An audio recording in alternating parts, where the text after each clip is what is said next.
Hello दोस्तों, welcome my YouTube channel. दोस्तों, आशा करते हैं आप सब अच्छे होंगे और अपनी पढ़ाई कर रहे होंगे। दोस्तों, आज आप सबके लिए लेकर आए हैं पंचायती राज व्यवस्था से संबंधित टोटल 40 क्वेश्चन, जो फुल एक्सप्लेनेशन के साथ आप सबको बताया जाएगा। दोस्तों, आप सब पीछे वाले भी वीडियो में देख रहे होंगे, जो कंटेंट होता है एकदम पूरा ओरिएंटेड होता है एग्जाम के थ्रू, जैसे एग्जाम में पूछा जा रहा है। तो यदि आप बीपीओ, जूनियर असिस्टेंट या उत्तर प्रदेश की अन्य किसी एग्ज़ाम की तैयारी कर रहे हैं, तो आप सबके लिए वीडियो बहुत इम्पोर्टेंट होगा, क्योंकि जो बीपीओ के लिए स्पेशल यहाँ से 65 नंबर का क्वेश्चन पूछा जाएगा योजना को मिला के। तो इसलिए बीपीओ के लिए सबसे ज़्यादा इम्पोर्टेंट हो जाता है। तो चलते हैं आपके क्वेश्चन की तरफ। तो पहला क्वेश्चन है, पंचायती राज प्रणाली किस संविधान संशोधन अधिनियम के तहत लागू की गई? तो आपको बता दें, जो पंचायती राज व्यवस्था है ये 73वां संविधान संशोधन के द्वारा लागू किया गया, और भी कब? 24 अप्रैल 1993 को। कब लागू हो गया है? 24 अप्रैल 1993 को। ठीक। और यहाँ पर छोटा मतलब आपको आंसर भी दिया रहता है और इसका थोड़ा एक्सप्लेनेशन भी दिया रहता है, जिससे आप सबको और समझ में आ जाए। ठीक। तो देखिए, 73वां संविधान संशोधन अधिनियम अधिनियम अगर बात करें एक्ट, तो 1992 का एक्ट था और लागू कब हुआ था? 1993 में। पंचायती राज व्यवस्था को संवैधानिक दर्जा दिया गया और 21 भाग में है, संविधान के भाग 9 में है, और इसमें कुल कितने अनुच्छेद हैं? 16। 243 से लेकर 243 ओ तक है। तो ये इस वीडियो में तो बहुत आपका जो आर्टिकल है कंप्लीट हो जाएगा। ठीक। बाकी एक दिन सेशन लाएंगे पूरा आर्टिकल के लिए 1947 वाला, तो आपका धीरे धीरे बहुत अच्छे से तैयार हो जाएगा। क्वेश्चन नंबर 2 आपका है, भारतीय संविधान के किस भाग में पंचायतों का प्रावधान किया गया है? अभी पीछे बताया गया था ना, तो भाग 9 में प्रावधान किया गया है। ठीक। तो भारतीय संविधान के भाग 9 में पंचायतों का प्रावधान किया गया है। ये तो एक क्वेश्चन है आप सबका, लेकिन देखिए एक क्वेश्चन से कई क्वेश्चन आप सबके दे दिए हैं। जबकि नगर पालिका जो भाग 9 तो है पंचायत से, लेकिन 9 का ए या 9 का किससे संबंधित है? नगर पालिका से। और 9 का बी या कह सकते 9 का खा किससे संबंधित है? सहकारी समितियां से संबंधित है। तो ये तीनों बहुत इंपॉर्टेंट है। 9A 9B समझ में आ गया होगा कौन कौन सा है। 9A क्या है? पंचायत। 9B में क्या है? नगर पालिका। और 9A में पंचायत, 9B में नगर पाल मिस्टेक हो गया, फिर से बताते हैं। केवल 9 में क्या है? पंचायत है, और 9A में क्या है? नगर पालिका है, और 9B में क्या है? सहकारी समितियां हैं। ठीक। अब कन्फ्यूजन ना होइएगा, हम भी थोड़ा डिस्टर्ब हो गए। क्वेश्चन नंबर 3, ग्राम सभा से संबंधित निम्नलिखित में से कौन सा कथन सही है? तो आपको सही की पहचान करना है। यह पंचायत का अस्थाई निकाय है। बिल्कुल सही है। जो ग्राम सभा होती है ना, वो अस्थाई होती है, उसे भंग नहीं किया जा सकता। तो बिल्कुल सही है। ऑप्शन 2 क्या कह रहा है? सभी वयस्क नागरिक इसके सदस्य होते हैं। नहीं, सभी वयस्क नहीं होते हैं। जो मतदाता सूची में जो पंजीकृत होते हैं वे ग्राम सभा के सदस्य होते हैं। ठीक। ग्राम सभा का गठन पंचायतों के चुनाव से अलग होता है, ये भी गलत है। केवल निर्वाचित सदस्यों का ग्राम निर्वाचित नहीं होते हैं, आपको बताया ना, पंजीकृत होना चाहिए निर्वाचन सूची में। तो यह उल्टा सीधा थोड़ा दे दिया। केवल इसका कौन सा ऑप्शन होगा? Option A. आगे क्या है देख लेते हैं। इसमें मतलब ग्राम पंचायत क्षेत्र के मतदाता का मतलब 18 वर्ष या उससे अधिक की आयु के सदस्य होते हैं। किसमें? ग्राम सभा में। पंचायतों के चुनाव से अलग यह पंचायत के कार्यों की निगरानी रखने के लिए कार्य करता है। ठीक। क्वेश्चन नंबर 4 क्या कह रहा है? भारत का प्रथम पंचायती राज प्रणाली किस राज्य में लागू हुई थी? बहुत बार क्वेश्चन में पूछा गया है, छोटा है लेकिन बहुत बार आता है। तो राजस्थान में लागू हुआ था, ठीक। और भी किसने शुरुआत किया था? हमारे देश के जो पहले प्रधानमंत्री थे पंडित जवाहरलाल नेहरू, राजस्थान में शुरू किए थे। कब शुरू किए थे? 2 अक्टूबर 1959 में। और राजस्थान के नागौर जिला था। कौन सा जिला था? नागौर। अगर अंदर जाके पूछेगा ना तो बगदरी गांव बताओगे। कौन सा गांव? बगदरी गांव। नागौर जिला के बगदरी गांव था, लागू हुआ था। और दूसरे नंबर पे कहाँ लागू हुआ था? आंध्र प्रदेश में 11 अक्टूबर 1959 में। राजस्थान में तो 2 अक्टूबर, लेकिन आंध्र प्रदेश में कब लागू हुआ था? 11 अक्टूबर 1959। क्वेश्चन नंबर 5 क्या कह रहा है? संविधान के अनुसार पंचायतों का कार्यकाल कितने वर्षों का होता है? यहाँ 5 वर्ष के लिए होता है पंचायतों का कार्यकाल। आप जानते हैं कि पंचायत को उसके कार्यकाल से पहले भी भंग किया जा सकता है, ठीक।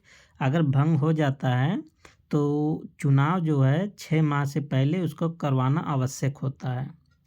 और जो इसके कार्यकाल की बात करें 243 किस आर्टिकल में है? 243E, ठीक। आपको ट्रिक बता दें कैसे आप सब लॉन्ग टाइम तक याद करोगे। E for year, E for क्या याद कर लीजिए? ईयर मतलब कहता है वर्ष।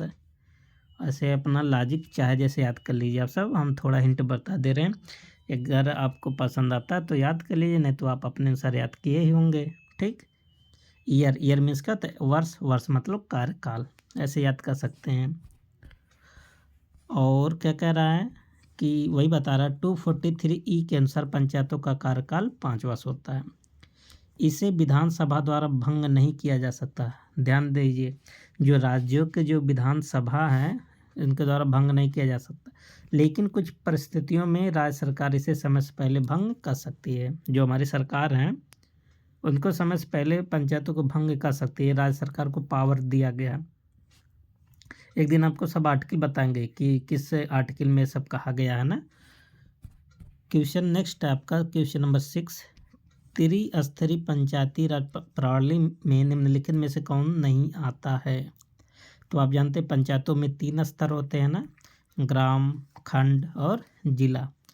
तो ग्राम पंचायत तो आती ही है, जिला परिषद भी आती है, और पंचायत समिति, यही बीच वाला स्तर है पंचायत समिति। तो नगर पालिका नहीं आता है, तो इसका कौन सा ऑप्शन होगा? सी, नगर पालिका। नगर पालिका त्रिस्तरीय में नहीं आता है। इसका एक्सप्लेनेशन देख लेते हैं। पंचायती राज की त्रिस्तरीय संरचना निम्नलिखित है। कौन? ग्राम स्तर पर ग्राम पंचायत, ब्लॉक या तालुका स्तर पर पंचायत समिति होता है, और जिला स्तर पर क्या होता है? जिला पंचायत होता है, ठीक। इसके अगर प्रमुख अध्यक्ष की बात करें तो जिला परिषद का जो अध्यक्ष होता है, ठीक। और ब्लॉक समिति पर या ब्लॉक पर क्या होता है? प्रमुख होता है। और ग्राम स्तर पर क्या होता है? प्रधान होता है। नगर पालिका क्या चीज़ है? शहरी निकाय है, ये पंचायती राज का भाग नहीं है। किस अनुच्छेद में पंचायतों के गठन का उल्लेख किया गया? मतलब किस आर्टिकल के अंतर्गत पंचायत का गठन किया जाएगा? तो अनुच्छेद कौन सा है? 243B। इसका देखिए ट्रिक आपको बता दे, बहुत तेज आप सब कंफ्यूजन होंगे। बी, कौन सा आर्टिकल की बात करें? बी। तो 243B के तहत, ठीक। इसमें क्या है? अच्छा ट्रिक आपको बताना है कैसे आप अनुच्छेद याद करेंगे कि पंचायत से संबंधित है। आप जानते हैं 243A एक ग्राम सभा से संबंधित है, और ग्राम सभा बड़ा निकाय होता है ना। और आप जानते हैं ABC में सबसे पहले कौन आता है? ऊपर A आता है, A मतलब बड़ा है, तो एक ग्राम सभा से संबंधित है। और B जो किससे संबंधित है? पंचायतों के गठन। B फॉर बिल्डिंग मतलब क्या होता है? गठन करना, बनाना, है ना। तो ऐसा ट्रिक याद कर लीजिए, B फॉर बिल्डर, बनावट। तो 243 में पंचायतों को गठन की बात किया गया है। अगला क्वेश्चन है क्वेश्चन नंबर 8। आपको थोड़ा हिंट देते रहेंगे, आप ट्रिकी मान लीजिए बट आप जैसे याद किए हैं वैसे याद कीजिए। अगर नहीं याद है तो जैसे हम बता रहे हैं वैसे याद कर लीजिए, नहीं भूलेगा पेपर तक। ऑप्शन देखते ही तुरंत बिल्डर याद आ जाएगा। बी फॉर बिल्डर मतलब बनावट, पंचायतों का बनावट। नहीं तो 16 अनुच्छेद इसमें है, फिर नगर पालिका वाले में है, तो आपको बहुत सारा आर्टिकल हिंट बनकर याद करना पड़ेगा। पंचायत चुनाव कौन कराता है? जैसे बताए पंचायत का चुनाव कराने के लिए कौन सा जिम्मेदार है? राज्य का निर्वाचन आयोग। तो राज्य का निर्वाचन आयोग के माध्यम से पंचायतों का चुनाव होता है। अच्छा, किस आर्टिकल में बोला गया? 243 में बोला गया है। ठीक, पंचायतों को कितने प्रकार कर लगाने का अधिकार है? देखिए, पंचायत वैसे तो कई प्रकार से लगा सकता है, लेकिन इसमें कितने प्रकार से आप बताएंगे? 3 प्रकार से। तो कौन कौन से कर लगा सकता है पंचायतें, देख लेते हैं। संपत्ति कर लगा सकता है, व्यवसायिक कर लगा सकता है, बिजली, जल, सफाई, ये सब पर भी, मेला पर भी कर लगा सकता है ना, मेला पर भी। तो पंचायतें बहुत प्रकार से कर लगा सकता है, उससे मेनली कितना बताएंगे? 3। क्वेश्चन नंबर 10, निम्नलिखित में से कौन सा पंचायती राज संस्थाओं के वित्तीय स्रोत का हिस्सा नहीं है? तो कहाँ कहाँ से पंचायतों को पैसा नहीं मिलेगा? केंद्र सरकार से अनुदान बिल्कुल है, केंद्र सरकार योजनाओं के माध्यम से पंचायतों को देता है पैसा। राज्य सरकार से वित्तीय सहायता, ये भी बात सही है। पंचायतों करों से आय, इसका मतलब कि पंचायत जो टैक्स लगाएगा उसके माध्यम से पंचायत को पैसा मिलेगा, बिल्कुल सही। मेला पर टैक्स लगा के पैसा इकट्ठा कर सकता है ना। सांसदों की व्यक्तिगत संपत्ति देख, और जिला स्तर की सरकारी सहायता, जिला स्तर भी देता है ना, सरकारी सहायता करता है। ऑप्शन डी की बात करें तो डी नहीं है, सांसद। अच्छा बताइए, कोई भी व्यक्ति हो क्या, किसी की जो व्यक्तिगत क्या संपत्ति किसी पंचायत में काम आएगी? नहीं आएगा व्यक्तिगत संपत्ति। ठीक, तो ऐसे एक गलत ऑप्शन है, तो ये आपको चुनना था, तो ऑप्शन डी। कोई अपना बल्ब व्यक्तिगत संपत्ति कैसे दे सकता है? हाँ, कोई दानी होगा तो अलग बात है, लेकिन कब तक देगा? भारत में पंचायती राज प्रणाली का विचार सबसे पहले किस समिति ने सुझाया था? तो सबसे पहले आप जानते हैं बलवंत राय मेहता साहब सुझाए थे, तो ऑप्शन कौन सा हो जाएगा करेक्ट? ऑप्शन ए, बलवंत राय मेहता समिति। इसका गठन कब किया गया था? 1957 में। ठीक, अच्छा, एनडीसी ने इनकी सिफारिश को कब माना था? ये भी पूछा जाता है। 1958 में एनडीसी ने इसकी सिफारिश को माना था। और रिपोर्ट कब दिए थे? 57 में गठन हुआ था, और शायद जनवरी 57 में गठन हुआ था, और नवंबर तक इन्होंने 57 में ही रिपोर्ट दे दी है। और एनडीसी ने इनकी सिफारिश को कब एक्सेप्ट किया था? 1958 में। अगला क्या है? क्वेश्चन नंबर 12, भारत में त्रिस्तरीय पंचायती राज व्यवस्था कब लागू हुई थी? तो भारत में कब लागू हुआ था? 1959 में। कब? 2 अक्टूबर 1959 को। अभी आपको बताए थे राजस्थान के नागौर जिले के बगदरी गांव से। और दूसरे राज्य कौन सा है? आंध्र प्रदेश। ठीक, अगर ऐसे आपसे पूछा जाए कि पूरे राज्य में सबसे पहले कहाँ पर पंचायती राज व्यवस्था लागू हुई थी, तो आप बताएंगे आंध्र प्रदेश। पूरे राज्य में आंध्र प्रदेश। और सबसे पहले कहाँ लागू हुआ था? राजस्थान। अगर आपसे ये पूछा जाए कि जो 73वां संविधान संशोधन है, इसको सबसे पहले कौन लगाया था, अपने यहाँ लागू किया था, तो बताएंगे एमपी, मतलब मध्य प्रदेश। ठीक है, तो आगे चलते हैं। देखिए, लिखा हुआ है कि 2 अक्टूबर 1959 को राजस्थान नागौर जिले में पहली बार पंचायती राज व्यवस्था को नेहरू चाचा ने लगाया था, स्थापित किए थे। क्वेश्चन नंबर 13, पंचायती राज संस्थाओं में महिलाओं के लिए कितने प्रतिशत आरक्षण का प्रावधान किया गया? तो सबसे पहले आपको बता दें कि पंचायतों में ना चक्रीय क्रम से आरक्षण दिया जाता है। ठीक, चक्रीय क्रम व्यवस्था दिया गया है। और कितना परसेंट दिया गया? 33% आरक्षण। और राज्य सरकार के ऊपर है कि ये आरक्षण को कितना कर सकता है? 50% तक बढ़ा सकता है। जैसे बिहार पहला राज्य है जिसने अपने यहाँ पंचायतों में महिलाओं को 50% आरक्षण दिया है। अच्छा, एक बात और आपको बता दें, मान लेते हैं हमारा उत्तर प्रदेश है, ठीक। अब उत्तर प्रदेश के पूर्व में पड़ता है बिहार, और पश्चिम में पड़ता है राजस्थान, और इसके दक्षिण में पड़ता है कौन सा, मध्य प्रदेश। तो देखिए उत्तर प्रदेश के चारों ओर जितने भी राज्य हैं, मतलब बिहार पूरब में, दक्षिण में कौन है, मध्य प्रदेश, पश्चिम में कौन सा है, राजस्थान। ये जो राज्य है ना, अपने यहाँ महिलाओं को 50% आरक्षण दिया है। मतलब राजस्थान भी 50% दिया है, मध्य प्रदेश भी दिया है, और बिहार तो पहला राज्य था ही देने वाला। तो इसमें कौन सा हो जाएगा, ऑप्शन नंबर बी। अब देख लेते हैं क्या लिखा हुआ। 73वें संविधान संशोधन के अनुसार पंचायतों में महिलाओं के लिए 33% आरक्षण दिया गया है।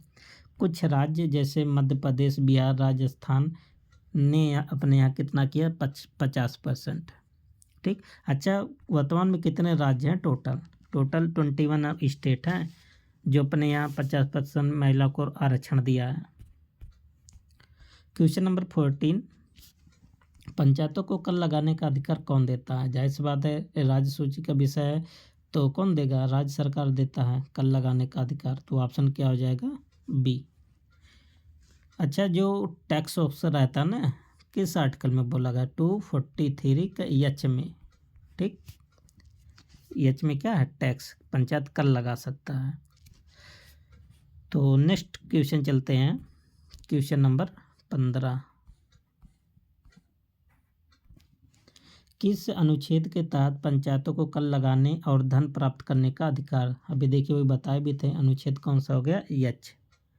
अच्छा, इसका कौन सा ट्रिक है, आप सब कैसे याद करेंगे कि एच में टैक्स है ना। तो आप ऐसे याद कर लीजिए कि सरकार क्या कर रहा है वर्तमान समय में, ज़्यादा टैक्स लगाती है ना, पंचायत ज़्यादा टैक्स नहीं लगा पाती, हाई टैक्स।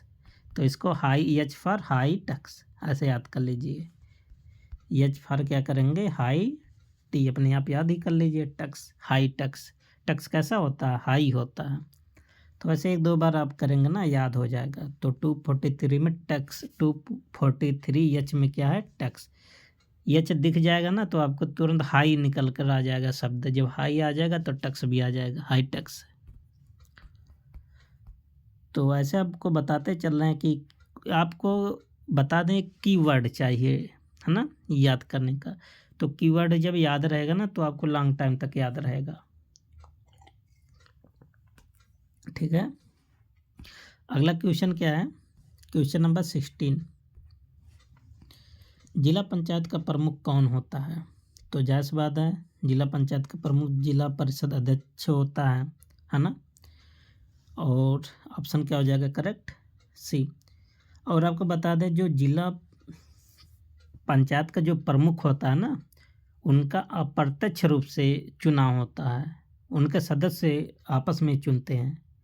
और मध्यवर्ती स्तर पर जो होता है ना, उसका भी क्या होता है, अप्रत्यक्ष रूप से चुनाव होता है। केवल प्रधान है जिसका प्रत्यक्ष रूप से चुनाव होता है। पंचायती राज व्यवस्था के सफल कार्यान्वयन के लिए कौन सा अनुच्छेद राज्य सरकारों को शक्ति देता है? तो शक्ति कहाँ से मिलता है, 243 जी।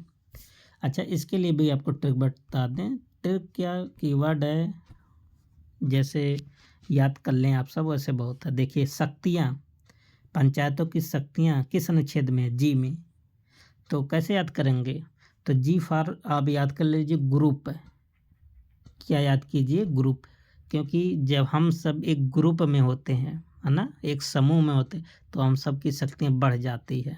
कोई टक्कर देने वाला नहीं होता, कोई टक्कर ले ले हम सब से, अगर हम सब ग्रुप में हो तो, है ना। तो ऐसे याद कर लीजिए, ग्रुप में क्या होती है, पावर होती है, शक्तियाँ होती हैं। तो भूलेगा नहीं जल्दी से बस। क्वेश्चन नंबर 18, पंचायती राज अधिनियम लागू करने वाला दूसरा राज्य कौन सा है? आपको अभी बताए थे। तो दूसरा राज्य कौन सा पड़ेगा, आंध्र प्रदेश। कब लागू किया था अपने यहाँ, 11 अक्टूबर 1959 को। पहला राज्य था राजस्थान, है ना, और दूसरा राज्य कौन सा हो गया, आंध्र प्रदेश। लेकिन आंध्र प्रदेश पहले स्थान पर है किस मामले में, पूरे राज्य में पंचायती राज व्यवस्था लागू करने वाला पहला राज्य है आंध्र प्रदेश। वैसे तो दूसरे स्थान पर माना जाएगा। भारत में पंचायत चुनाव कितने समय के भीतर कराना आवश्यक होता है यदि पंचायत को समय से पहले भंग कर दिया जाए? अभी पीछे बताए हैं 6 महीने के अंदर यदि पंचायत भंग हो जाता है ना तो 6 महीने के अंदर चुनाव करवा लिया जाता है। ठीक। अच्छा, अभी हम आपको बताए थे जो कार्यकाल है पंचायतों का किस अनुच्छेद में है? ईयर बताए थे ना, तो ये पंचायतों का कार्यकाल है। अच्छा, जो मान लेते हैं पंचायत भंग हो गया ना, अभी 2 साल का समय बचा है। कितने साल का? 2 साल का समय बचा है। मान लेते हैं तीसरे साल पंचायत को भंग कर दिया गया तो 6 महीना के अंदर तो चुनाव हो जाएगा। ठीक। लेकिन जो 2 साल बचा है, क्या 2 ही साल के लिए जो नया प्रधान बनेगा 2 ही साल के लिए काम करेगा कि 5 साल के लिए काम करेगा? तो जो नया प्रधान बनेगा ना वो शेष दिन के लिए, शेष समय के लिए प्रधान बनेगा। मतलब 2 ही साल के लिए वो केवल प्रधान बनेगा बस, न कि 5 साल के लिए। तो हमारे कहने का मतलब है जब नया चुनाव होता है तो शेष समय के लिए होता है, न कि पूरे 5 साल के लिए। ठीक। क्वेश्चन नंबर 20, अनुसूचित क्षेत्रों में पंचायतों से संबंधित विशेष प्रावधान किस अधिनियम के तहत किए गए हैं? आप जानते हैं एक आया था पेशा कानून, है ना, तो वहाँ लगता है जहाँ ट्राइब एरिया ज़्यादा होती है ना, तो किसके तहत किया जाता है? पेशा अधिनियम। कब आता? 1996 में। याद कर लीजिए, बहुत इंपॉर्टेंट है। पेशा एक्ट 1969 में आया था। अनुसूचित जनजाति क्षेत्रों में पंचायती राज को लागू करने के लिए विशेष प्रावधान करता है। ठीक। ये क्योंकि आप जानते हैं जो ट्राइब एरिया रहता है उनका कुछ अलग ही विशेष रीति रिवाज रहती है। पंचायती राज व्यवस्था को संविधान में किस अनुच्छेद के तहत मान्यता दी गई है? तो आप जानते हैं कि जो पंचायती राज व्यवस्था था ना, DPSP में दिया गया है।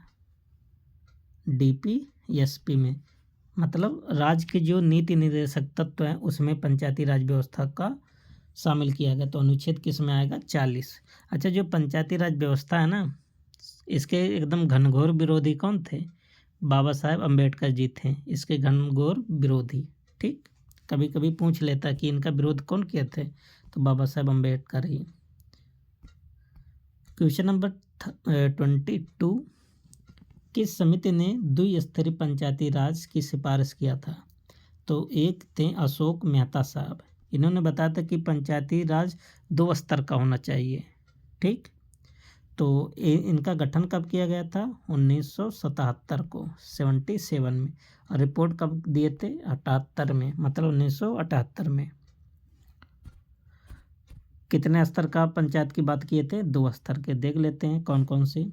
1977 में गठित अशोक मेहता समिति ने द्विस्तरीय पंचायती राज प्रणाली का सिफारिश किया था। कौन कौन से 2 थे? एक तो ब्लॉक, एक तो जिला स्तर। ब्लॉक का स्तर एक बताते हैं, एक बताते हैं जिला स्तर। लेकिन भारत में अब भी त्रिस्तरीय व्यवस्था लागू है। तो जाहिर सी बात है भारत में कौन सी व्यवस्था लागू है? त्रिस्तरीय। बट कुछ कंडीशन है द्विस्तरीय के लिए, है ना, कि त्रिस्तरीय कब लागू होगा? जब संख्या 20 लाख हो ना, 20 लाख तो होनी चाहिए जनसंख्या मध्य स्तर के लिए। पंचायती राज को सशक्त बनाने के लिए किस समिति की सिफारिशों पर 73वां संविधान संशोधन लाया गया था? ये देखिए, एक क्वेश्चन बहुत इंपॉर्टेंट है। अच्छा, आप खुद एक दिल से कहिए, क्या 73वां जो क्वेश्चन नंबर 23 है, इस टाइप के क्वेश्चन आप पढ़े थे? यदि पढ़े थे तो बताइए कमेंट बॉक्स में, यदि नहीं पढ़े थे तो भी बताइए। ठीक। देखिए कितना अच्छा क्वेश्चन पूछा गया है कि जो 73वां संविधान संशोधन आया था किस समिति की सिफारिश पर आया गया था? तो इसका सिफारिश वही देंगे ना जो पंचायती राज को संवैधानिक मान्यता दिए थे। उनका गठन हुआ था कब? 1986 में। मतलब आप कह सकते हैं LM सिंधवी साहब। जो 73वां संविधान संशोधन आया था एम सिंघवी साहब की सिफारिश पर आया था और यही समिति ने कहा था कि पंचायती राज को संवैधानिक दर्जा देना चाहिए। ठीक, तो 1986 में गठित एम सिंघवी समिति ने पंचायतों को संवैधानिक दर्जा देने की सिफारिश की थी और इसी आधार पर 73वां संविधान संशोधन अधिनियम 1992 आया था और लागू कब हुआ था? 1993 में। कब? 24 अप्रैल। 24 क्या है क्वेश्चन? पंचायत चुनाव में कितने वर्ष की आयु पूरी करने वाले व्यक्ति मतदाता हो सकते हैं? तो जाहिर सी बात है, हम सब कब मतदाता बने थे, कब वोट देने के लिए काबिल हो गए थे? 18 वर्ष। जब हमारी एज कितने साल की हो जाए, 18 वर्ष हो जाए, तो हम सब क्या कर सकते हैं? वोट दे सकते हैं। ठीक, तो ऑप्शन कौन सा हो जाएगा? बी, 18 वर्ष। अच्छा, पंचायत का जो सदस्य है, अगर ऐसे पूछा जाए पंचायत का सदस्य बनने के लिए कितनी एज होनी चाहिए? तो 21 साल वहाँ आपको चाहिए।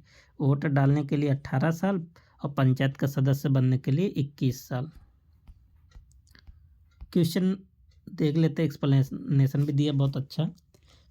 भारतीय संविधान के अनुच्छेद 226 के अनुसार 18 वर्ष या इससे अधिक आयु के नागरिक पंचायत में चुनाव मतदान कर सकते हैं। अर्थात हम सब मतदान किस आर्टिकल के अंतर्गत करते हैं? 226 के अंतर्गत। 1989 में 61वां संविधान हुआ था संशोधन, जिसमें पहले हम सब की एज 21 वर्ष किया गया था ना। तो 61वां संविधान संशोधन 1989 में करके पुनः इस एज को घटाकर कितना वर्ष कर दिया गया? 18 वर्ष। तो वर्तमान समय में हम सब का जो वोट देने का अधिकार है, कितने साल पर वोट दे सकते हैं? 18 साल पर। पहले कितना था? 21 वर्ष था। कब घटाया गया था? 21वां कॉन्स्टिट्यूशन अमेंडमेंट एक्ट किया गया था। कब? 1989 में। क्वेश्चन नंबर 25, पंचायत को कौन भंग कर सकता है? यहाँ देखिए, आप सबको बहुत तेज कन्फ्यूजन होगा, है ना। आप सब तुरंत जाएंगे राज्य सरकार के पास। तो राज्य सरकार नहीं, कौन है? राज्यपाल। पंचायतों को भंग कर सकता है कौन? राज्यपाल। लेकिन ध्यान रहे, राज्यपाल भंग करेगा लेकिन किसके सिफारिश पर? मुख्यमंत्री की सिफारिश पर। ठीक, तो इसका ऑप्शन कौन सा हो जाएगा? करेक्ट, सी। देख लेते हैं कि अनुच्छेद 243E, क्योंकि आपको बताए थे, याद भी हो गया, ई फॉर ईयर, है ना, मतलब कार्यकाल। तो संविधान के अनुच्छेद 243A के अनुसार राज्यपाल को पंचायत भंग करने का अधिकार है, लेकिन राज्य सरकार की सिफारिश के आधार पर यह कार्य किया जाता है। किसकी सिफारिश होनी चाहिए? राज्य सरकार की। क्वेश्चन नंबर 26, पंचायतों का वित्त आयोग कितने वर्षों के अंतराल पर गठित किया जाता है? तो जो पंचायतों का जो वित्त आयोग है ना, 5 वर्ष पर गठित किया जाता है। कितने वर्ष पर? 5। अच्छा, वित्त आयोग का धारा कौन सा है? 243I, है ना। इसका ट्रिक क्या बताएंगे आप सब? बहुत लोग तो बनाए होंगे। आई फॉर इनकम, आप हमारे अनुसार याद भी कर सकते हैं। इनकम मतलब क्या? तो वित्त, पैसा होता है ना। तो यहाँ पैसे की बात आ रही तो इनकम से याद कर लीजिए। क्वेश्चन नंबर 27, जिला पंचायत का गठन किस स्तर पर किया जाता है? जायज़ बात है, जिला स्तर पर किया जाएगा, है ना। और क्वेश्चन नंबर नेक्स्ट आपका है, पंचायत समिति का प्रमुख कौन होता है? तो यहाँ सरपंच होगा। अगर प्रधान दिया होता ना, प्रधान, तो अब प्रधान हो गया है। पहले क्या था? सरपंच साहब थे। पंचायत समिति, अच्छा, पंचायत समिति जो खंड स्तर होता है ना, पंचायत समिति, यहाँ पर प्रमुख होते हैं और जिला स्तर पर क्या होते हैं? अध्यक्ष होते हैं। प्रमुख और अध्यक्ष का चुनाव अप्रत्यक्ष रूप से होता है, उनके सदस्य करते हैं, जबकि प्रधान का जो चुनाव होता है प्रत्यक्ष रूप से होता है, जनता के द्वारा। पंचायत चुनाव में अनुसूचित जाति, जनजाति, महिला आरक्षण को किस अनुच्छेद के तहत दिया जाता है? जो आरक्षण दिया जाता है ना, 243D, डी है, 243D के अनुसार आरक्षण दिया जाता है। तो इसके लिए कौन सा आपको ट्रिक बताएं? डी फॉर डिस्काउंट है।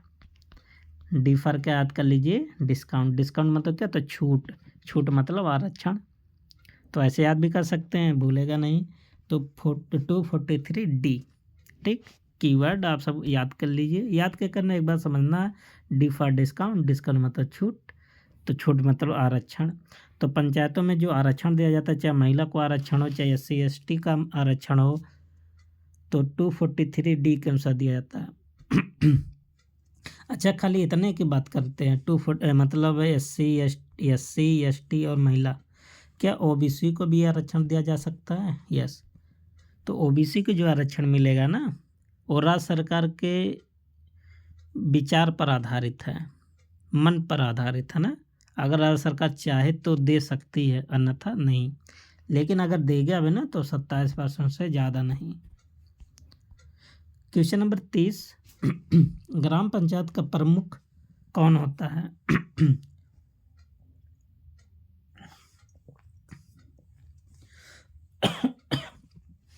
तो ग्राम पंचायत का प्रमुख कौन होता है? प्रधान होगा, ठीक। प्रधान होगा, या कह सकते हैं सरपंच होगा, दोनों बातें एक ही है। ग्राम पंचायत का प्रमुख सरपंच होता है। इसका चुनाव ग्राम सभा के सदस्यों द्वारा प्रत्यक्ष मतदान से होता है, ठीक। आप सबको एकदम रट उठा होगा, याद हो गया होगा। त्रिस्तरीय पंचायती राज प्रणाली में सबसे निचली इकाई कौन सा है? देखिए 3 इकाई होता है, 1 2 3, है ना। ये आपका होता है जिला पंचायत, ठीक। ये आपका होता है खंड स्तर, खंड पंचायत। एक क्या होता है आपका? ग्राम पंचायत। तो सबसे नीचे कौन सा है? ग्राम पंचायत। और सबसे ऊपर कौन सा है? जिला पंचायत। तो क्या आपसे क्या पूछा? निचला स्तर। तो निचला स्तर पे क्या होगा आपका?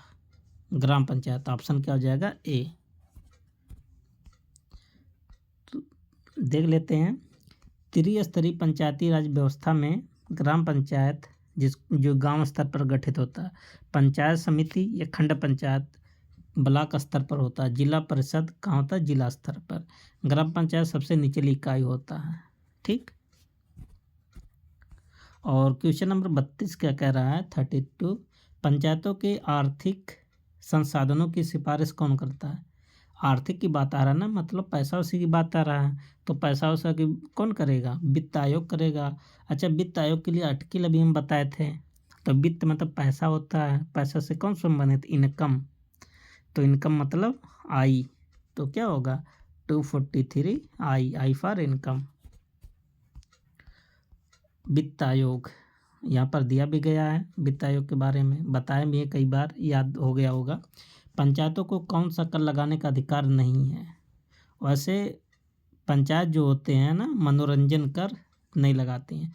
संपत्ति कर, जल कर, सफाई कर, पेशा कर सब लगाते हैं। मेला पर कर, मनोरंजन कर कौन लगाता है? राज्य सरकार लगाती है, ठीक है। राज्य सरकार के अंदर आता है। 73वां संविधान संशोधन के तहत ग्राम सभा की परिभाषा किस अनुच्छेद में है? अभी आपको बताया था ना, 243A जो ऊपर है। एक आपका तो ग्राम पंचायत, एक आपका होता है क्या? ग्राम सभा। तो ग्राम सभा बड़ा है, तो बड़ा सबसे ऊपर कौन आएगा? पहले नंबर पर ए आएगा। तो ग्राम सभा की परिभाषा कहाँ दिया है? 243A। और बी में क्या है? पंचायतों का गठन, ठीक। और डी में क्या है? डी मतलब डिस्काउंट बताया था ना, आरक्षण।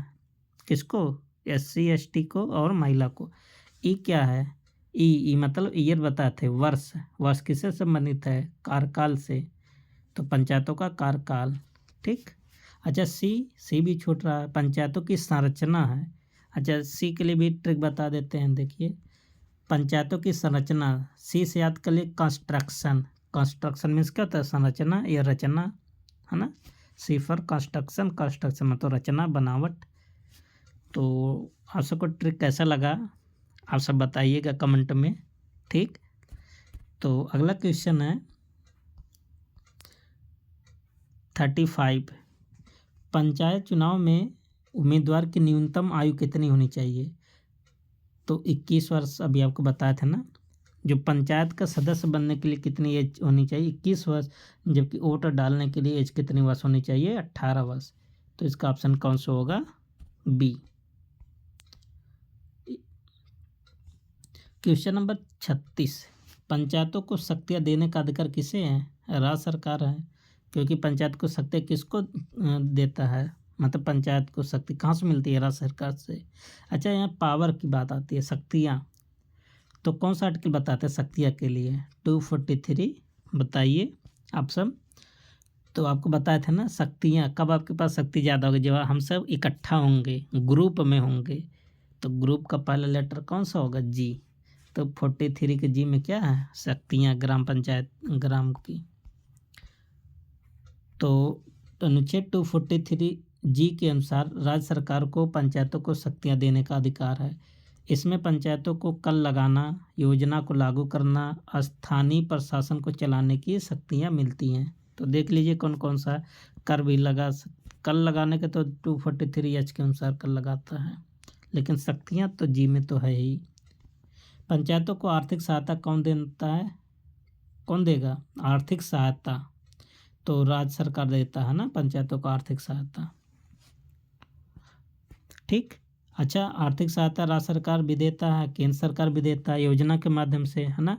और वित्त आयोग तो उसकी ग्राम पंचायतों की तो सहायता करता ही है। तो कौन सा कथन होगा आपका सही? डी, सब सही है। केंद्र सरकार से भी पैसा मिल जाता है, राज्य सरकार भी देता है, और वित्त आयोग भी तो देता है पैसा पंचायतों को, तो सब सही होगा। पंचायतों को केंद्र सरकार, राज्य सरकार, वित्त आयोग से आर्थिक मदद मिलती है। अच्छा देखिए, बहुत इम्पोर्टेंट है, गांव का संसद किसे कहा जाता है? वेरी वेरी मोस्ट इम्पॉर्टेंट है। तो गांव का संसद किसे कहा जाता है? ग्राम सभा को। अच्छा, ग्राम सभा के पास पावर होती है ना, ग्राम पंचायत को भंग कर सकती है, और ग्राम सभा के बात को ग्राम पंचायत मानती है, मानना पड़ जाता है। ठीक। और देख लेते हैं, ग्राम सभा को गांव की संसद कहा जाता है क्योंकि इसमें सभी वयस्क मतदाता सदस्य होते हैं, और ये पंचायत के कार्यों पर निगरानी रखती है। कौन? ग्राम सभा। पंचायत कौन सा कार्य कर रहा है, कौन सा नहीं कर रहा है, ये सब की निगरानी कौन करता है? ग्राम सभा करता है।